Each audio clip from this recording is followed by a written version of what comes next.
But that being said, we're glad you're here. It's an exciting day. It's a proud day for me as the coach and of our program. My assistant coach also, Forrest Schultz, who's here also. And, Sunday was a surreal day. It was an incredible day. And that's why we're here. It's historic. And I was honored that I got to be there. What an incredible day. And as I told our team on our team meeting on Tuesday when Nick came back, and there's two things that day that made me very, to watch him do what he did. As a coach, you get to see the insides of a young man in all of these young men as they try to chase their dreams, the doubts, the things they work on, and all of those things, mental and physical, he had to go through all day on Sunday. And it was a joy to watch him go through them. And then to handle them in such a way, and then to win, of course, was amazing. And as I told him this, I didn't know I was going to be on TV. That was just pure joy, celebration for him. I tried to get off on my own and do that. And I told him that this morning. I knew what that victory meant before it even happened. I know what this day probably will hold. We'll find out from Nick in a minute. But that's how excited I was for him, because I've known him since he was 10 years old, when he came to golf camp. And I've known his dreams, and I'm honored that he gave us the opportunity to coach him in all, and to see him realize his dreams on that last hole is why we coach. Then the second thing I learned is, I don't know, we tried as hard as we could in a quick moment to get our team there. We could not. And so the van video, if any of you've seen it, to me also is why I'm a proud coach. College athletics, there's still a purity, especially in college golf, in a brotherhood. And I know that we had his teammates love him. That was pure, just joy and friendship and just adoration for their teammate. And there's no jealousy that I wish I would have, why won't he, or whatever. And so as a coach, our program is in a great place. And so Sunday had a lot of things happen, mostly Nick winning, and that's why we're here today. I'm excited to give him this stage, and tell you what he would like to do for the rest of his life. And I'll move out of the way, and I want to introduce Nick. Come on up, Nick Dunlap.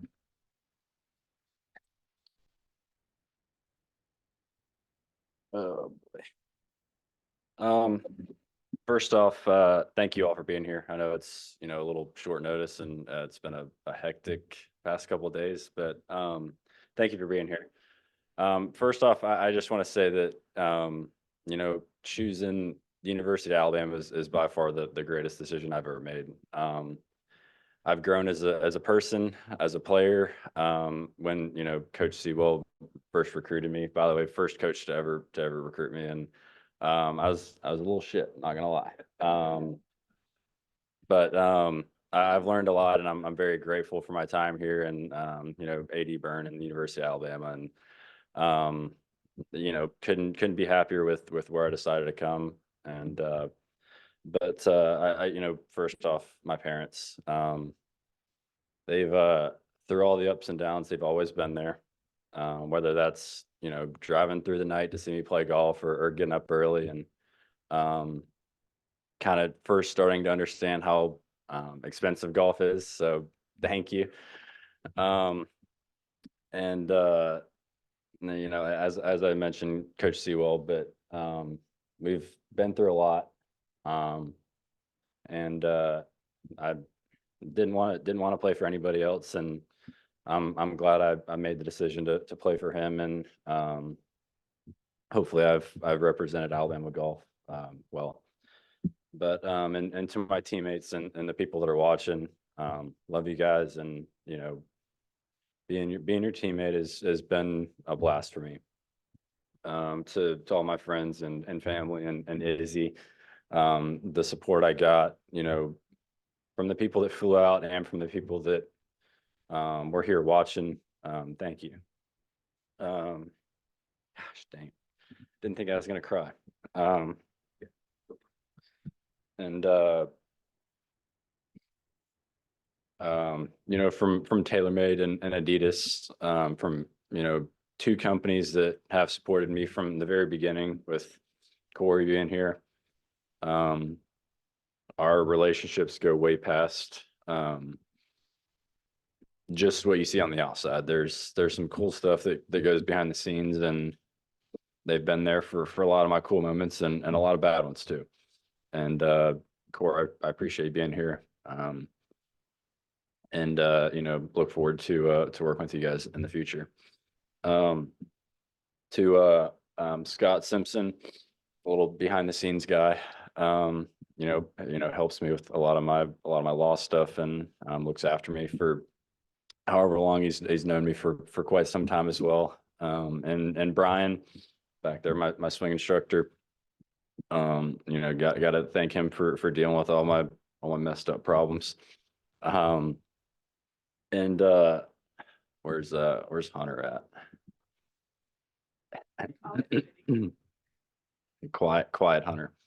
Can truly say that you were probably the only guy in the bag last week that I could have done that with. I needed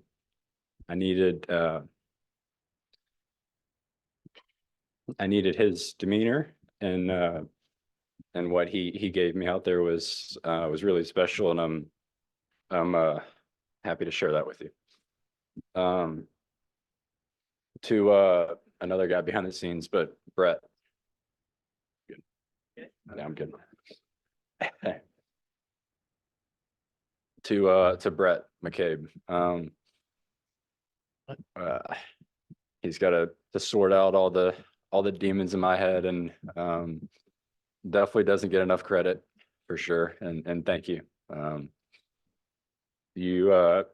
You know everything you've done for me, and I really appreciate that. And to Coach Sewell made one promise to me coming here, and that's to, for those that didn't know, I had a wrist injury. This lasted for a little while, and he promised me that that would get fixed. And for Clark to be here and to help me through those injuries. And actually I have two funny stories, but one Hunter actually got the bad end of, but busted my eardrum about 3 days before SEC's last year, and Clark's the one that had to deal with that. And while the team flew on a private jet to Sea Island, Hunter had to drive me 8 hours, so couldn't fly in an airplane, but later found out that I was able to. And a little behind the scenes, a couple people do know, but I was actually at this past USAM, I was at Dave and Buster's, and there's a little clown game where clowns pop up and you throw a ball at it. And I was at Corey was there and a couple other people, but I got done and literally couldn't pick up my shoulder, couldn't raise my arm, and called Clark, and immediately I was like, man, what'd you do now? And he did whatever he did, all his crap that I had with me, and I was after the quarterfinals and came out in the semis and couldn't feel a thing. So thank you. Not a lot of people know that, but I seriously don't know if I'd have been able to continue to play through that. And to GSC and Kev for dealing with everything that a lot of people don't see, and putting up with people that I don't have to put up with. He does a lot of work for me, and I can't thank him enough. He supported me from the very beginning, before I think agents were allowed to follow. Kev was watching me, and I just want to thank him, and again, looking forward to going on this journey with Kev. But hopefully, I apologize if I'm missing anybody. But I truly do have the best team, and I'm very grateful to say that. And I mean that wholeheartedly. But at this time, I do want to announce that I am turning professional. I'm accepting my PGA Tour membership, and I'm going to debut at the Pebble Beach AT&T Pro-Am. Thank you.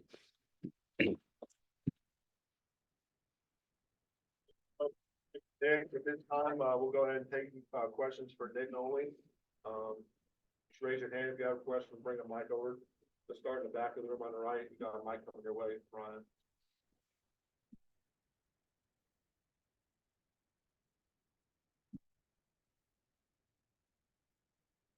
Nick, congratulations. For someone I'm sure that's been playing golf and dream of this your whole life, did you think it would be at this age, at this time? Is that the dream? I mean, I know you've been in big tournaments to get to this point, but to be this age and to be able to do this in front of college teammates is pretty cool. No, I had no idea. It's crazy. Hunter and what's up, JP? Hunter and Kev mentioned it. It's a week today that a week ago, if you'd have told me that I had the opportunity to live out my dream as a 20-year-old, it's pretty surreal, but it's also scary. There's a lot of changes, and Coach Sewell has been gracious enough. I'm going to continue to live here and hang out with the guys and at least live out some of my college life for the rest of this year. But I'd like to keep that the same moving forward. But no, it's an incredible opportunity, and I'm very grateful for it. That's how the room here. Nick, you mentioned it's been a pretty chaotic time over the last few days. I just was wondering when you found the clarity to make this decision, and with whom you sort of found the clarity. Well, I had said it in some interviews there. There's a lot of people that this affected, and one of the reasons I wanted to back out of Farmers was to come back and talk with Coach and my family and my teammates. It was, and I had told them they were what's up, Grizz? They were the first people that I had told on Tuesday, but it was the easiest, hardest decision I've ever had to make by far. It was clear that I did want to play professional golf, and it was a golden opportunity to do that with what the PGA Tour has provided. But telling them was the hardest thing, that I was leaving mid-year and I wasn't going to get to play, the rest of the season out with them. Obviously, I didn't plan on that. They didn't plan on that, and it's just, unfortunately, it's part of life. But like I said, I was given a really cool opportunity, and I wanted to try to chase that. Down the left side here, Chase. Nick, who did you lean on the most to help you make this decision? My family and Coach Sewell, Brett, everybody. Everybody had a say, and I was, very fortunate that everybody had kind of had the same opinion about it. And my teammates were awesome about it. They're very supportive, and I think that kind of goes back to the family that Alabama has. And like I said, they were very supportive and wanted me to chase my dream. Standing up on the back left of the room there. Nick, congratulations. When you're mentioning the likes of Phil Mickelson, Tiger Woods, in terms of what they've accomplished early in their careers, how much does that motivate you yourself to want to go be great? A lot, just because that's, who I grew up watching. And that's who, if you're, grew up playing golf, you always wanted to be like Tiger, be like Phil, and to be compared to them is why, I practiced and work out and do everything that I do, is to be on that level and be under that stage. So to be considered with Tiger and Phil is pretty remarkable. And I know 10 and 11 and 12-year-old me would be pretty happy right now. Second row on the left, Matthew. Nick, you're from Birmingham. You lived in Huntsville. You're going to school in Tuscaloosa. What's it sort of been like being able to represent the state of Alabama here on the biggest stage? It's really cool. Like I said, I grew up in Birmingham and grew up dreaming about coming to school here and playing golf for Coach Sewell. He's got an incredible reputation for churning out tour players, and played with two just in the tournament last week with Wilson Ford and Justin. So to be able to do that and to represent Alabama and the University of Alabama a little bit moving forward is something that I always hold very close to me. And that's why there's going to be a script day on my bag forever. Front row, Kirk. First of all, congratulations, Nick. That was exciting to watch and also interesting. I know golf kind of game it is, but it looked like the pros were really kind of cheering you on. They were. They had a And Sam and Justin as well, they're obviously competing and they're, you know, it's a job. They're playing for their living and playing for, to win themselves, but kind of the way they treated me and rooted me on, especially the last couple of holes was really cool. And even throughout the week, the kind of, you know, good playing, keep it up, like rooting for you, from all the guys was really neat. And they didn't treat me any different because I had an A next to my name. And they, you know, they treated me like I was one of them, which was really cool and comforting for me. Up on the right. Nick, how good does it feel that the next time you win, you'll actually be able to touch the prize money? Pretty cool. Pretty cool. But I mean, even just the opportunity to play there and against those guys was worth the price of admission for me. And, you know, if you'd have said, I said it out there, would you take the prize money or win on the PGA Tour? I'd say win on the PGA Tour every time. We've got time for one or two more questions for Nick. There are any left? Go these two right here, go third row. And then Matthew will finish.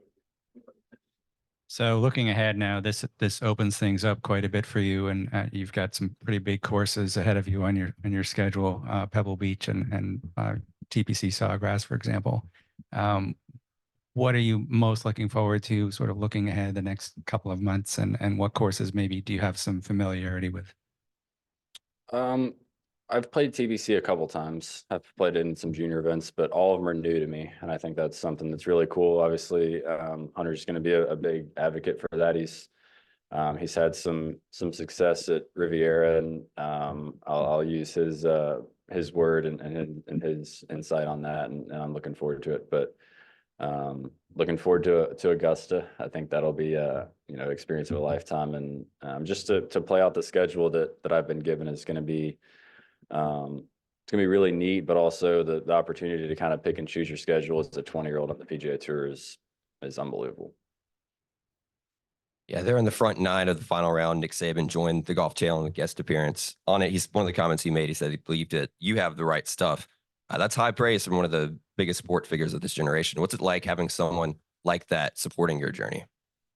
It's pretty cool. I think everybody knows what Coach Saban has done for Alabama and this university, but we get to spend a fair amount of time with him out of the facility and just the time he takes with us and the guys. And it's really cool because we look at him as an icon, and he is, and to have that come from him is really neat. And, you know, he called me after, which was pretty special as well. All right. Thank you, Nick. Appreciate it. Thanks, guys. At this time,